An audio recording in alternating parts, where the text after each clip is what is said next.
ममता की बात ठुकराई, राज्यपाल के एक्शन से तबाही आई। राज्यपाल और महिला आयोग ने हिला दी ममता की कुर्सी। हिंसा की रिपोर्ट ने दहलाया, मोदी शाह को गुस्सा आया।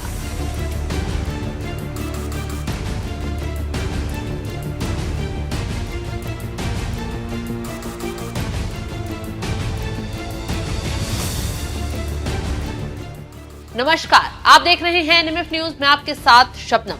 बंगाल जलता रहा, हिंदुओं को खदेड़ा जाता रहा, महिलाएं, बूढ़े, बच्चों सभी को प्रताड़ित किया जाता रहा, लेकिन राज्य की मुख्यमंत्री ममता बनर्जी तमाशा देखती रही। और जब एक्शन के लिए राज्यपाल सीवी आनंद बोस ने कदम आगे बढ़ाया, हिंसा पीड़ितों से मुलाकात के लिए निकले, तो ममता बनर्जी गिड़गिड़ाती नजर आई। राज्यपाल सीवी आनंद बोस को हिंसाग्रस्त इलाके में न जाने के लिए बार बार अपील करती नजर आई। किसी तरह राज्यपाल रुक जाएं, ममता बनर्जी हथकंडे अपनाती रहीं, क्योंकि डर था राज्यपाल वहां जाएंगे तो ममता की कुर्सी जरूर हिलाएंगे, क्योंकि हिंसाग्रस्त इलाके का जो हाल है उससे पूरा देश दहल उठा है। ऐसे में बिना देरी करते हुए राज्यपाल ने ममता की बात को ठुकराया, तुरंत हिंसाग्रस्त इलाकों में पहुंचे और फिर जो देखा, देखते ही हैरान हो गए, क्योंकि आरोप है कि हिंदुओं के घरों में मुस्लिम दंगाइयों की भीड़ ने कलर से निशान लगाए, बकायदा उसके बाद बम फेंके गए, आग लगाई गई, महिलाओं के साथ साथ बच्चों, बूढ़ों सभी को मारा पीटा गया, बुरी तरह प्रताड़ित किया गया। ये बम मारने के चिन्हारी रख के गया है जे आग लगा रहा था। देखिए ऐसा करके रंग लेके गया घर में चिन्ह लगाएगा। ये देखिए यहाँ पे मार्क किया है कि कौन हिंदुओं का घर है, इस तरह से मार्किंग करके गया है कि ताकि दंगा ये पहचान सके कि किसके घर में बम मारना है, किसी घर में आग लगानी है। हर हिंदू के घर में इस तरह से मार्किंग की गई थी दंगों से पहले। ये बहुत बड़ा खुलासा है एनएमएफ पे। ये देखिए जितने हिंदू के यहाँ पे घर हैं, यहाँ पे पहले इस तरह से मार्किंग लगाई गई, यहाँ पे मार्किंग, ये देखिए। और जिस घर में मार्किंग थी उस घर में जानबूझ के हमला किया गया था, बम मारा, आग लगाई। ये देखिए सब इसी तरह की मार्किंग की गई थी हिंदुओं के घर में। और वो मंदिर यहाँ से पता चला है, कहाँ से पता चला, यहाँ से वो लोग सीमा को छोड़ना चाहते थे और इसी गली से ये सब भीड़ आया था।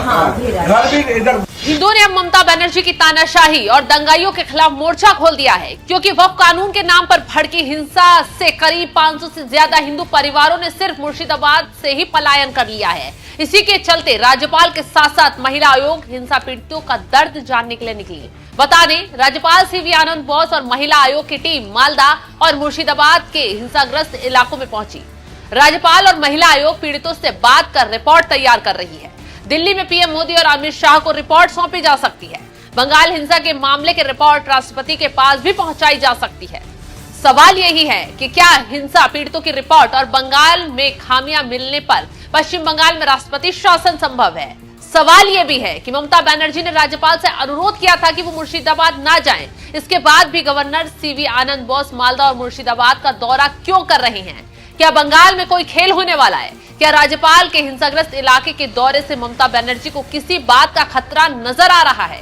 क्या मुर्शिदाबाद हिंसा का कोई ऐसा सच है जो ममता बनर्जी छुपा रही हैं और इसलिए उन्होंने कहा है कि इस समय कोई भी मुर्शिदाबाद ना जाए सिवाय वहां के रहने वाले लोगों के अलावा? लेकिन ममता गिड़गिड़ाती रही, काफी जोर आजमाइश लगाती रही और राज्यपाल ने सबसे बड़ी चोट ममता को देने का काम कर दिया, क्योंकि वो राज राज्यपाल के आगे खुल गया जिसके खुलने का ममता को डर सता रहा था। राज्यपाल ने सीधे और सटीक शब्दों में खुलासा करते हुए कहा है, मैंने शिविर में रह रहे परिवारों के सदस्यों से मुलाकात की, मैंने उनसे विस्तृत चर्चा की, मैंने उनकी शिकायतें सुनी और उनकी भावनाओं को समझा। मुझे ये भी बताया गया कि ये क्या चाहते हैं कि निश्चित रूप से सक्रिय कार्रवाई की जाए। महिलाओं ने बताया कि उन्हें धमकाया गया, बदमाश उनके घरों में घुस आए और उनके साथ मारपीट की गई। अब शब्दों का इस्तेमाल किया गया। देखिए, मैं अभी यहाँ पे इस कैंप महिलाएं हैं, बच्चे हैं, उन सभी को मैं मिली हूँ। उनके साथ क्या बीती है इसके बारे में उन्होंने अभी मुझे बताया है, अवगत किया है। हम उनके साथ बात भी कर रहे हैं, पर मैं इतना एक ही बात कहूँगी कि जो वो बात कह रही है, ये बात बहुत कल्पना के बाहर से है। इन महिलाओं को बहुत तकलीफ हुई है, इनके घर भी जले गए हैं, इनसे फोर्सफुली इनको घर से बाहर निकाल दिया गया है, इनके साथ अनेक सेक्सुअल असॉल्ट भी हुए हैं और बच्चों के साथ भी जो भी गहरी थी वो भी उनकी तो ले ही ली है, पर बच्चों के साथ भी उन्होंने ले लिया है, ऐसी बातें वो कह रही है। मैं अभी उनके साथ बात राज्यपाल के दौरे के साथ साथ अब विश्व हिंदू परिषद ने भी मांग उठा डाली है कि बंगाल में राष्ट्रपति शासन लगा दिया जाए, क्योंकि हालात ज्यादा बिगड़ गए हैं और राज्य के मुख्यमंत्री हालातों को नजरअंदाज कर रहे हैं। एक मुख्यमंत्री जब एक समुदाय के लोगों को बुला करके समाज में घोषणा करता है मीडिया के सामने, मैं केंद्र के कानून को अपने यहाँ लागू नहीं होने दूंगी, तो वो संविधान के प्रति निष्ठा का, उसकी शपथ का उल्लंघन करती हैं। और ये इस बात को बताता है कि यहाँ का शासन संविधान के अनुसार नहीं चल रहा है। इसलिए हम इस पूरे परिप्रेक्ष्य में मांग कर रहे हैं कि केंद्र सरकार को राष्ट्रपति शासन का विचार करना चाहिए।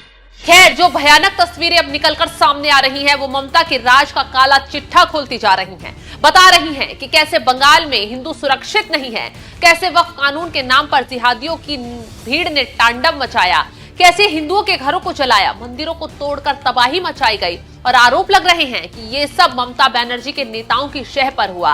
यही वजह है कि राज्यपाल को ममता बनर्जी हिंसा वाली जगहों पर जाने से रोक रही थी, लेकिन जब ममता की बाट ठुकराई, राज्यपाल पहुंच गए तो नजारा देख सबका दिल दहल उठा।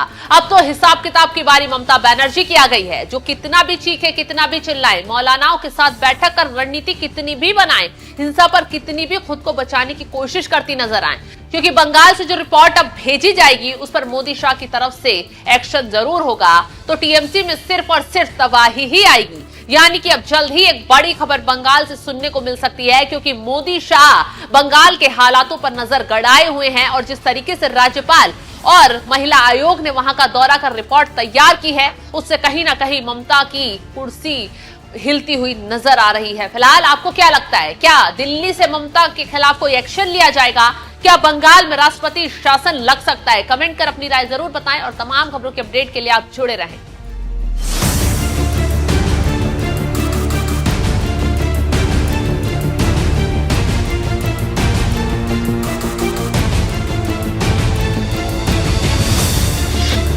मुझे लगता है कि मैंने अभी और उनके साथ बात करने की जरूरत है। Ma'am, only one question. Ma'am, the way Hindus are now being refugees in India, it's unbelievable. ये जो घटना है ये बहुत ही खराब है। मीन्स ऐसी घटना देख के ही बहुत मन में चीड़ आ जाती है। इस तरीके से महिलाओं के साथ कैसे व्यवहार हो सकता है?